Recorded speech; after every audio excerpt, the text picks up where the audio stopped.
Sorry, ada background sound. Sebentar ya. Oke. Boleh Indira kondisikan dulu, silakan. Oke. Di sini permasalahan yang dihadapi oleh konseli adalah tentang perencanaan karir. Jadi faktor-faktor apa aja yang mempengaruhi konseli dalam merencanakan karirnya. Seperti itu. Oke, saya akan mulai. Hai Iin, selamat siang. Halo Kak, selamat siang. Gimana nih Iin kabarnya? Sehat? Puji Tuhan Kak, sehat. Kakak gimana kabarnya? Puji Tuhan, sehat juga. Orang tua dan kakak kamu juga sehat kan? Puji Tuhan Kak, mereka juga sehat kok. Puji Tuhan. Oh iya, kamu lagi sibuk apa nih sekarang? Apa ya Kak? Sekarang ini sih aku lagi sibuk kuliah doang sih Kak. Nggak lagi sibuk ngapa-ngapain juga. Oh, lagi banyak tugas ya? Iya Kak, bener banget. Banyak banget tugas Kak. Sampai nggak sanggup gitu loh buat ngerjainnya. Kenapa gak sanggup? Gak sanggupnya kenapa tuh? Kenapa ya? Karena saking banyaknya kali ya Kak. Ya biasalah Kak, kalau kuliah online kan tugasnya tuh nggak tanggung-tanggung, lebih banyak daripada offline kan Kak. Itu sih. Oh, iya sih ya. Terus juga kayaknya lebih susah nggak sih kalau kuliah online itu? Jadi kan kayak nggak bisa nanya nih secara langsung ke dosen. Terus kita nggak punya orang, maksudnya kita nggak belajar sama teman-teman juga gitu kan secara langsung. Jadi pasti kangen. Jadi pasti jenuh juga, iya kan? Bener banget Kak, ya karena situasi pandemik ini ya semuanya jadi terbatas juga gitu Kak.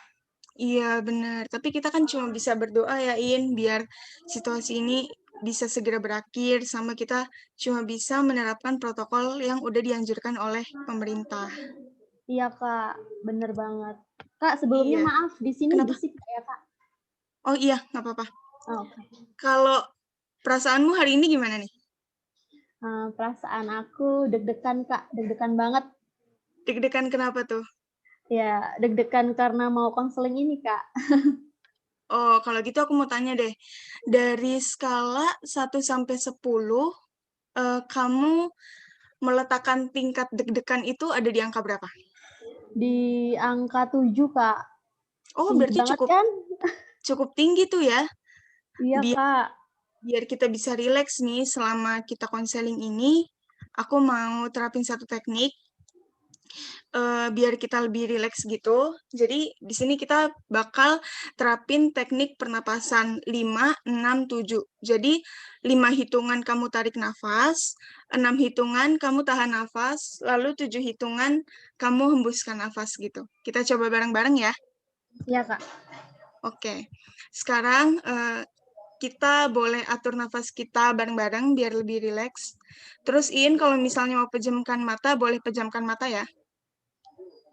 Iya. Oke, kita mulai dari sekarang. Kita tarik nafas dalam-dalam, hitung 1 sampai 5 dalam hati. 1, 2, 3, 4, 5. Tahan dulu Iin, 6 detik. 1, 2, 3, 4, 5, 6. Kita ulangi lagi ya. Kita tarik nafas 5 detik.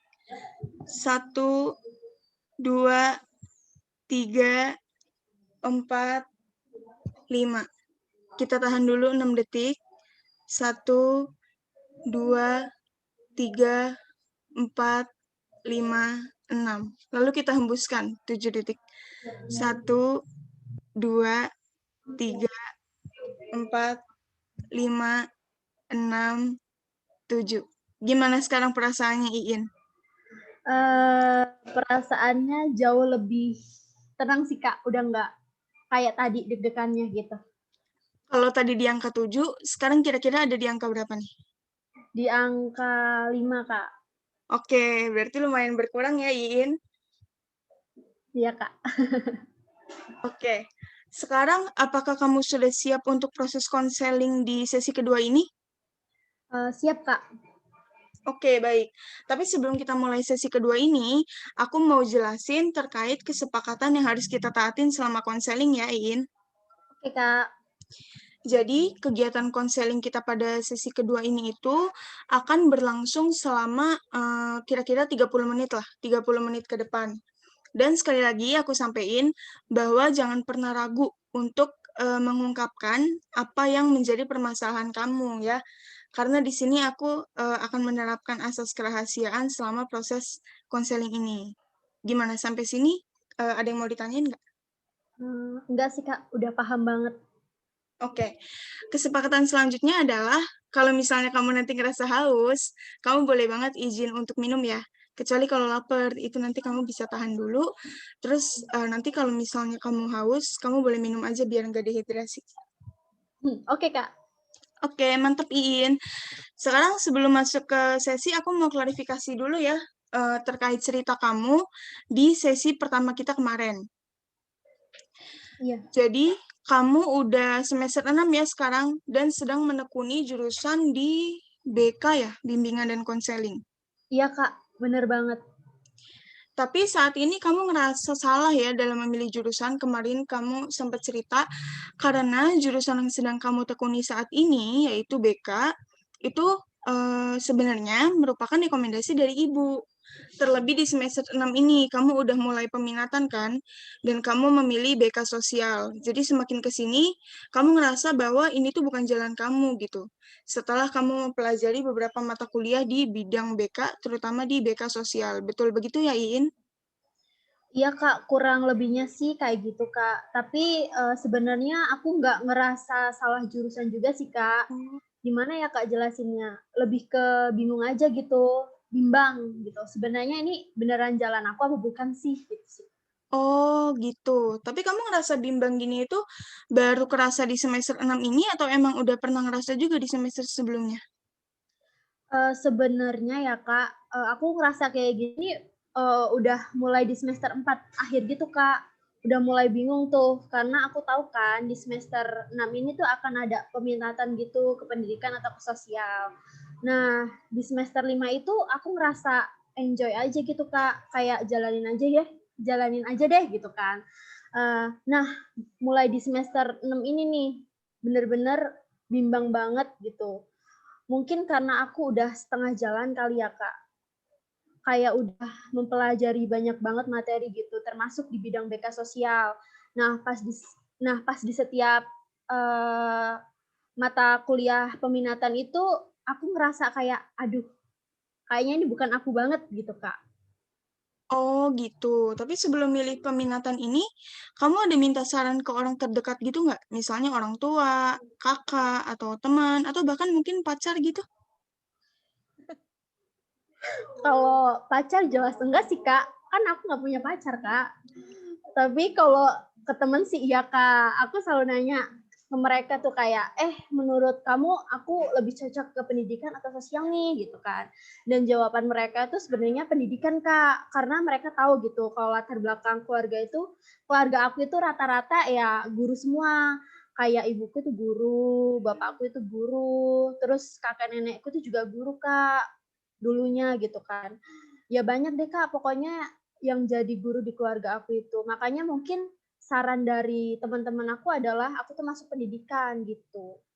Oh guru semua ya rata-rata berarti hebat banget dong. Kamu berarti ada di keluarga pendidik gitu dong? Iya, Kak, makanya, keluarga aku tuh menjunjung tinggi banget nih soal pendidikan. Pokoknya pendidikan itu yang nomor satu buat mereka gitu. Oh, tapi sebenarnya kamu pernah ada keinginan untuk milih peminatan BK di bidang pendidikan nggak sih sebelumnya? Sebelumnya ya, Kak, pernah banget, Kak, di semester Hmm. awal-awal tuh katakan di semester 1 sampai 3 ya, Kak, aku tuh udah yakin banget gitu aku mau masuk ke pendidikan. Aku juga sempet nanya-nanya nih sama ke senior-senior gitu kan, yang peminatannya juga pendidikan gitu. Aku nanya ke mereka, "Kenapa sih mereka pilih pendidikan?" Gitu kan. Dan aku tuh nemu satu jawaban yang menarik, Kak, menurut aku gitu ya, dan itu sempat aku jadiin sebagai fondasi aku gitu buat milih pendidikan. Wah, kalau boleh tahu, apa tuh alasannya? Kok bisa sampai mempengaruhi kamu gitu istilahnya? Mmm, ya Kak, aku, sempet nanya tuh ke dia, katanya karena sebenarnya tuh semua permasalahan itu berakar dari pendidikan gitu. Masalah sosial pun berakar dari pendidikan. Contohnya ya kayak kemiskinan gitu, Kak. Kan banyak tuh anak yang tinggal di jalanan, nggak sekolah gitu. Maaf ya sebelumnya. Tapi itu tuh karena mereka nggak mampu kan, nggak ada biaya untuk sekolah, untuk makan aja susah ya kan. Nah itu Kak, anak-anak jalanan jadi nggak berpendidikan gitu, makanya mereka nyopet, terus ngamen, bahkan ada yang jadi jambret juga kan. Mereka ngelakuin itu ya karena terpaksa kan Kak, buat bertahan hidup gitu. Tapi coba kalau mereka dikasih apa ya, dikasih kesempatan terus atau mendapatkan pendidikan yang layak gitu kan, mereka nggak bakal lakuin itu, ya nggak sih, Kak? Ah, iya bener sih. Bener banget sih itu, Iin.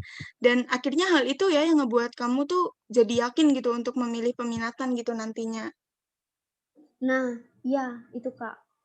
Oke, kalau gitu kamu boleh menceritakan nggak kenapa di semester 4 ya tadi kamu katakan itu, kamu mulai, kayak ngerasa bimbang gitu untuk memilih peminatan antara BK sosial atau BK pendidikan gitu? Apa ya, kalau itu karena apa ya, ternyata teman-teman aku itu rata-rata pada milih peminatan sosial, Kak, makanya aku tuh di situ bimbang, mau milih mana nih, gitu. Oh, jadi ketika kamu kayak mulai tahu nih, oh teman-teman aku kebanyakan rata-rata ngambil peminatan sosial gitu. Di situ kamu kayak ngerasa bingung gitu ya, kayak ngerasa bimbang. Wah, padahal tadinya aku mau di pendidikan, tapi mereka di sosial. Akhirnya aku mau kemana ya gitu. Iya, Kak, bener banget, jadi ngerasa bimbang dan agak goyah juga sih sebenarnya. Oh, hal apa yang ngebuat kamu merasa goyah gituin? Maksudnya itu apa, Kak? Kenapa aku bisa, kepengaruh gitu ya sama temen aku? Ya, kurang lebih seperti itu. Bisa kamu ceritain nggak? Oke, itu jujur banget nih, Kak, itu karena aku ngerasa takut, Kak. Oh, merasa takut. Boleh kamu jelaskan nggak hal apa yang membuat kamu takut gitu, yang paling kamu takutkan? Hal yang paling bikin aku takut itu kalau misalkan aku milih pendidikan, aku nggak punya teman, itu aja sih, Kak, hal Oh, yang gitu. paling aku takutin. Jadi kamu takut nanti, karena kamu di pendidikan sendiri, teman-teman kamu di sosial, kamu jadi nggak semangat belajarnya gitu ya, karena nggak ada teman-teman? Iya, Kak, bener banget. Kurang lebihnya sih kayak gitu. Tapi Mmm, sebenarnya aku masih bisa sih kalau satu kelas sama teman-teman aku, karena kan pasti ada beberapa mata kuliah wajib gitu kan yang bareng-bareng sama mereka. Jadi anak-anak dari BK Sosial dan Pendidikan itu biasanya gabung jadi satu gitu, Kak. oh, mata kuliah wajib. Oke, baik. Kalau kayak gitu, kenapa, akhirnya nih kamu milih peminatan sosial? Setelah mengumpulkan beberapa informasi dari keluarga aku, khususnya dari budi aku ya, Kak, yang emang juga orang BK gitu, bidang sosial dia kan. Katanya kalau sosial itu kerjanya bisa fleksibel Kak, di mana aja dan nggak cuma berkutat di perusahaan aja, tapi bisa juga jadi pekerja sosial, konselor rumah sakit, dan bisa jadi konselor juga buat masyarakat. Itu sih Kak. Oh, dan hal itu akhirnya ngebuat kamu jadi kayak ngerasa yakin gitu ya, nanti kamu akan memilih peminatan sosial gitu? Iya Kak, betul banget. Oh iya, aku mau kembali lagi deh nih di permasalahan, yang kamu ceritain kemarin di sesi satu, boleh ya? Boleh Kak, apa tuh Kak? Kemarin pada sesi satu itu kamu sempet, bercerita kalau sebenarnya BK ini kan rekomendasi dari ibu kamu. Nah, berarti sebenarnya ada dong jurusan lain atau minat lain yang sebenarnya tuh pengen kamu dalami gitu sebelumnya, ada nggak? Iya Kak, ada banget. Nah, kalau boleh tahu jurusan apa sih yang jadi pilihan kamu waktu itu? Pertama kali banget ya, Kak, aku tuh mikir jurusan kuliah yang pengen banget aku minati itu di sastra Indonesia, Kak. Di Jogja itu ada salah satu universitas kan ya, Kak, yang ada jurusan seni dan sastranya juga. Dan aku pengen banget kuliah di sana. Tadinya, tapi kan nggak jadi karena harus merantau, Kak. Sedangkan sejak SMA, aku tuh udah merantau gitu, Kak. Dan sekolah di sana, di Jawa juga, di Jogja, asrama pula gitu kan. Jadi ketika ibu aku pengen tuh lanjutin kuliah lagi di Jogja, kayak ibu aku tuh berkali-kali nanya, yakin mau merantau gitu kan. Udah 3 tahun kemarin loh kamu merantau. Dan karena pertanyaan itu terus-menerus dilontarin ke aku gitu Kak, aku jadi mikir berulang-ulang kali gitu, 1000 kali aku mikir, jadi aku tuh bingung, duh jadi nggak ya gitu kan. Ya sih, masa aku harus ninggalin orang tua aku lagi, masa sih aku harus merantau lagi gitu kan ya. Ya udah akhirnya aku memutuskan untuk melanjutkan ke perguruan tinggi di Jakarta Kak, yang sekarang ini. Oh, jadi kayak nggak harus ngerantau lagi gitu ya. Iya Kak, heeh. Tapi selain sastra Indonesia itu, ada jurusan lain nggak yang pengen kamu minati gitu, yang jadi minat kamu? Ada sih Kak, pilihan kedua aku waktu itu Fakultas Seni dan Pertunjukan, terus mau ambil jurusan S1 Seni Teater di salah satu universitas di Jakarta juga Kak, tapi nggak jadi karena emang nggak dapat izin dari orang tua, khususnya dari ibu Kak. Oh, boleh dijelaskan kenapa kedua pilihan itu menjadi minat kamu waktu itu, In? Oke Kak, jadi aku tuh anaknya emang seni banget gitu ya Kak.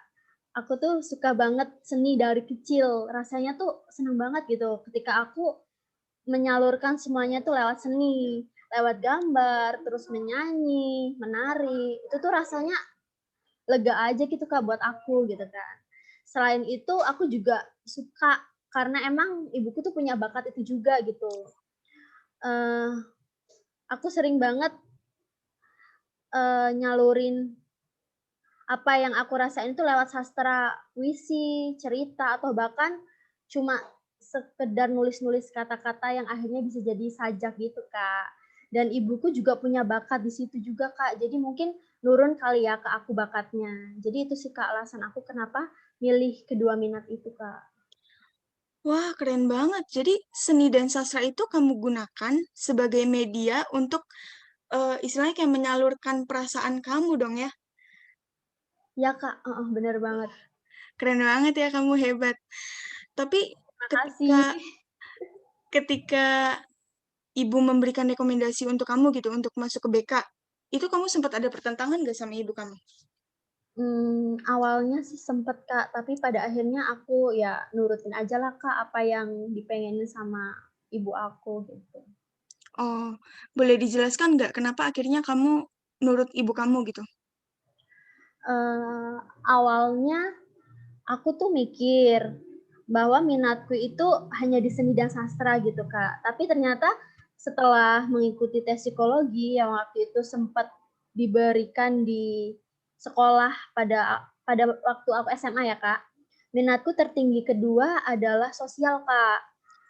Dan waktu itu ibuku juga bilang kalau sebenarnya aku tuh juga punya minat di bidang sosial. Setelah aku pikir-pikir, bener juga sih gitu kan. Aku juga ada minat ke sosial gitu Kak. Dan BK kan juga termasuk bidang sosial, bisa jadi guru, bisa jadi konselor gitu Kak. Oke, jadi pada akhirnya yang ngebuat kamu untuk memutuskan untuk kuliah di BK ini tuh itu yang tadi kamu jelasin itu ya. Iya bener Kak. Nah, ketika pada akhirnya kamu memutuskan untuk kuliah di BK nih, itu kan berarti kamu kayak harus mencari informasi lagi gitu tentang jurusan BK. Kayak jurusan BK tuh kayak apa sih? Nanti ke depannya kayak gimana sih gitu kan. Nah, kalau informasi itu bisa kamu dapetin dari mana, Iin? Kalau informasi itu aku dapetin dari bude aku tadi itu sih Kak.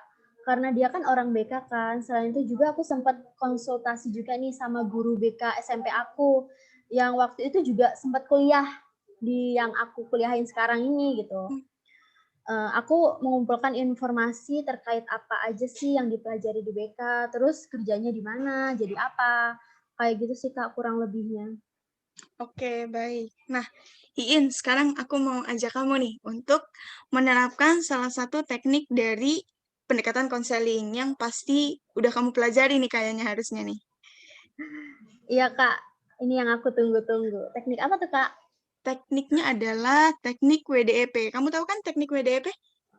Tahu dong. Iya, jadi teknik WDEP ini adalah salah satu teknik pendekatan dari konseling realita ya, di mana WDP ini merupakan singkatan dari Wants, Doing, Evaluation, dan Planning, di mana Wants itu apa yang menjadi keinginan kamu, dan Doing itu apa upaya kamu yang kamu lakukan nih untuk agar kamu bisa mencapai gitu keinginan kamu. Terus Evaluation itu di mana kamu menilai tingkat keberhasilan dari upaya yang udah kamu lakukan itu tuh berhasil apa enggak gitu kira-kira yang udah kamu lakukan. Dan planning yang merupakan tindak lanjut atau rencana kamu ke depan supaya nanti keinginan kamu bisa terwujud gitu. Mm-mm. Nah, coba sekarang aku mau tahu dong, apa sih yang jadi keinginan kamu saat ini? Apa ya? Eh, aku cuma mau sih Kak, aku bisa nuntasin kuliah aku ini, terus aku bisa lulus dengan hasil yang memuaskan gitu. Meskipun aku ngerasa bimbang sekarang ya, tapi aku mau aku bisa sukses nantinya di bidang ini gitu Kak. Entah itu nanti aku kerja di perusahaan atau di rumah sakit atau bahkan jadi pekerja sosial gitu. Nah, aku mau aku bisa menjalankan ini nih sepenuh hati aku gitu loh Kak, tanpa ada paksaan. Oke. Dan apa yang udah kamu lakuin gitu? Apa yang udah menjadi upaya kamu agar kamu bisa meraih keinginan kamu itu? Yang pastinya rajin belajar ya Kak, belajar bareng temen atau belajar secara mandiri gitu. Aku juga setiap kuliah, apa yang dosen jelasin selalu aku catat poin-poinnya gitu Kak, biar aku lebih paham lagi gitu kan. Dan kadang bikin ringkasan materi untuk belajar. Terus tapi hal yang belum aku lakuin adalah mengatur jam belajar aku sih Kak buat ngerjain tugas gitu. Aku masih suka nunda-nunda tugas gitu Kak, dan ujung-ujungnya SKS. Itu sih. Oh, jadi ngerjainnya mepet-mepet ya sebelum H-1 pengumpulan gitu. Iya Kak. Kemudian, menurut kamu nih, gimana tingkat keberhasilan dari upaya yang udah kamu lakuin itu, yang tadi kamu sebutin kayak rajin belajar dan segala macamnya itu. Menurut kamu udah berhasil gak? Kira-kira di mana kamu meletakkan kata berhasil itu kalau dari skala 1 sampai 10? Kalau dari skala 1 sampai 10, menurut aku di angka 7 sih Kak. Karena aku ngerasa masih ada tuh nilai aku yang di bawah 55 gitu. Tapi itu lebih ke UTS atau UAS-nya sih, atau kuisnya gitu Kak. Selain itu aku ngerasa kadang masih suka kurang paham gitu sama penjelasan dosen. Dan kurang paham, aku masih malu juga buat nanya-nanya gitu. Dan akhirnya aku nanyanya ke teman aku deh, Kak. Oh, jadi kamu kayak masih kayak belum aktif gitu ya selama perkuliahan? Iya, Kak, kurang lebihnya sih kayak gitu, Kak. Oh, oke. Kalau selanjutnya nih, apa yang mau kamu lakuin gitu, supaya keinginan kamu tuh nantinya bisa benar-benar terwujud? Yang pasti ya yang pertama berdoa dan berusaha ya. Aku aku akan apa ya, akan lebih ngatur waktu aku buat ngerjain tugas gitu, supaya nggak nunda-nunda lagi tugas gitu. Selain itu, aku bakalan coba lebih aktif ketika perkuliahan berlangsung. Kalau nggak ngerti ya aku nanya ke dosen langsung gitu, nggak nanya ke teman. Oh ya Kak, aku juga mau lebih apa ya, lebih sering rajin mencari informasi gitu terkait bidang BK sosial ke orang yang lebih berpengalaman, gitu sih Kak. Oke, baik, Iin. Tadi kamu udah cerita ya keinginan kamu, terus upaya-upaya apa yang udah kamu lakuin untuk mencapai keinginan kamu itu. Terus kamu juga udah membuat suatu planning ya atau rencana ke depannya supaya kamu bisa mewujudkan keinginan kamu itu. Iya Kak. Nah, berdasarkan cerita kamu tadi nih, dari sesi pertama sampai sesi hari ini, aku mau klarifikasi ya, atau menarik kesimpulan bahwa di semester ini tuh kamu lagi ngerasa bimbang atau galau gitu ya dalam menjalani perkuliahanmu di BK. Karena sebenarnya BK ini tuh bukan pilihan kamu gitu, bukan minat kamu, melainkan rekomendasi dari ibu kamu. Sebenarnya kamu tuh pengen banget masuk jurusan seni atau sastra. Tapi kalau ngambil sastra nanti kamu akan ngerantau lagi, kamu akan jauh dari keluarga lagi. Dan kalau ngambil seni, ibu kamu nggak menyetujui hal itu gitu. Dan pada akhirnya kamu yang ngalah, kamu yang akhirnya ngikutin deh keinginan ibu kamu, rekomendasi ibu kamu, yaitu kuliah di BK. Yang sebenarnya ini tuh bukan minat kamu gitu. Kurang lebih seperti itu ya, Iin. Ya Kak, dan sekarang ini aku tambah ngerasa bimbang gitu karena aku merasa salah ngambil peminatan gitu. Sebenarnya aku sadar sih Kak bahwa minatku ini nih ke BK pendidikan gitu, tapi karena terpengaruh oleh teman ya akhirnya aku ambil ke BK sosial. Oh, sekarang kalau gitu nih, aku punya tugas deh buat kamu, biar kamu bisa lebih memaknai perjalanan kamu, perjalanan kuliah kamu nih ya, terutama selama di BK ini. Tugas apa tuh Kak? Tugasnya itu gampang. Kamu cuma membuat surat nih, berisi tentang perjalanan kuliah kamu di BK selama 6 semester ini. Dan tulis aja hal-hal yang menurut kamu tuh bermakna, menurut kamu menarik, yang selama ini tuh kamu dapetin selama kamu belajar di BK ini.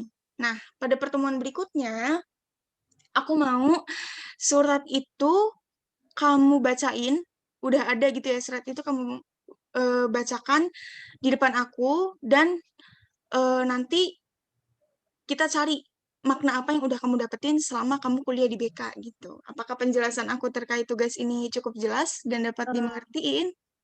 ini suratnya tuh boleh kayak bentuk cerita gitu nggak sih Kak? Atau kayak surat pada umumnya gitu yang ada sasaran tujuannya gitu-gitu. Oh, boleh, boleh, boleh banget. Kamu bercerita aja, kayak narasi aja, nggak harus ada kepada siapa gitu, nggak ada. Kamu cerita aja gitu, ngalir aja apa yang ada di pikiran kamu gitu. Oke Kak, jelas Kak. Mantap, Iin, kalau gitu. Kita udah sampai di penghujung sesi nih, akhirnya. Wah, nggak kerasa ya Kak, cepet banget waktunya. Iya, emang nggak kerasa. Nah, sebelum menutup sesi pada hari ini, aku mau menarik kesimpulan dulu nih bahwa terdapat faktor yang mempengaruhi kamu dalam merencanakan karir ya. Hal itu bisa dilihat dari kamu yang akhirnya memilih BK yang merupakan rekomendasi dari ibu kamu. Padahal sebenarnya minat kamu tuh di seni atau sastra. Dan selain itu, kamu lebih memilih peminatan sosial karena kamu tahu teman-teman kamu tuh kebanyakan di sosial gitu, bukan di pendidikan. Walaupun sebenarnya keinginan kamu tuh sebenarnya ada di BK pendidikan gitu ya. Seperti itu kurang lebih ya. Iya Kak, bener banget. Orang tua dan teman-teman itu berpengaruh banget sih Kak untuk aku dan untuk nentuin karir aku gitu. Iya, berarti orang tua dan teman-teman kamu itu merupakan apa ya, kayak bisa dibilang jadi faktor yang mempengaruhi kamu dalam merencanakan karir kamu gitu ya. Iya Kak, bener banget.